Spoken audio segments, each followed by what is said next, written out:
सच्चिदानंद सद्गुरु साईनाथ महाराज की जय। பூக்களின் அழகான வண்ணமயமான சித்தரிப்பு.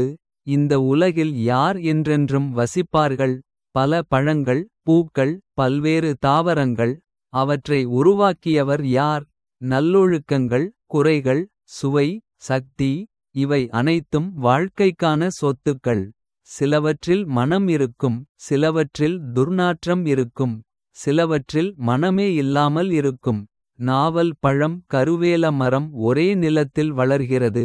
வெவ்வேறு சுவையுடன் நீர் ஒரே நீர்ப்பாசனத்தில் உள்ளது. தாசன் கூறுகிறான், தேவா, இதுவும் உனது செயலே. தேங்காயில் தண்ணீர் எப்படி வந்தது. श्री सच्चिदानंद सद्गुरु साईनाथ महाराज की जय। மாயையின் தோற்றம் நமது இதயத்தில் உள்ளது. பிரம்மா அதனுடன் அங்கே வசிக்கிறார். மாயை பிரம்மத்திலிருந்து தனியானது அல்ல. தண்ணீரில் பாசி இருப்பது போல.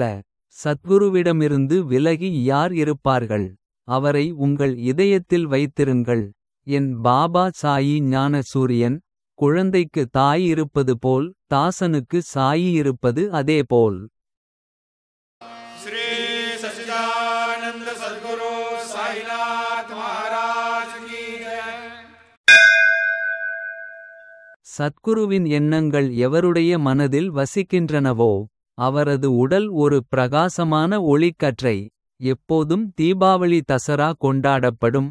கடவுள் அவருடைய தங்குமிடம். நெருக்கடிகளும் பல நோய்களும் வரட்டும். ஆயினும் உடலில் பிரச்சினை ஏதும் ஏற்படக்கூடாது. தாசன் கூறுகிறான், அவருக்கு எக்கவலையும் வேண்டாம். எவருடைய மனதில் வாசமுள்ளதோ குருவின் பாதம்.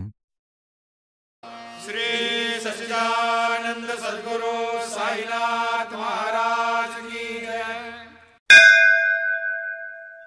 நல்ல நோக்கத்துடன் சத்குருவிடம் பிரார்த்தனை செய்திடுங்கள்.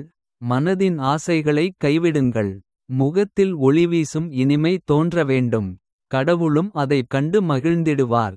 தினமும் இனிமையான வார்த்தைகளை பேசுங்கள், கேளுங்கள். குருவின் பாதங்களில் பார்வையை வைத்து செய்திடுங்கள். துக்கத்தின் சுமையை கடவுள் மீது சுமத்தாதீர்கள்.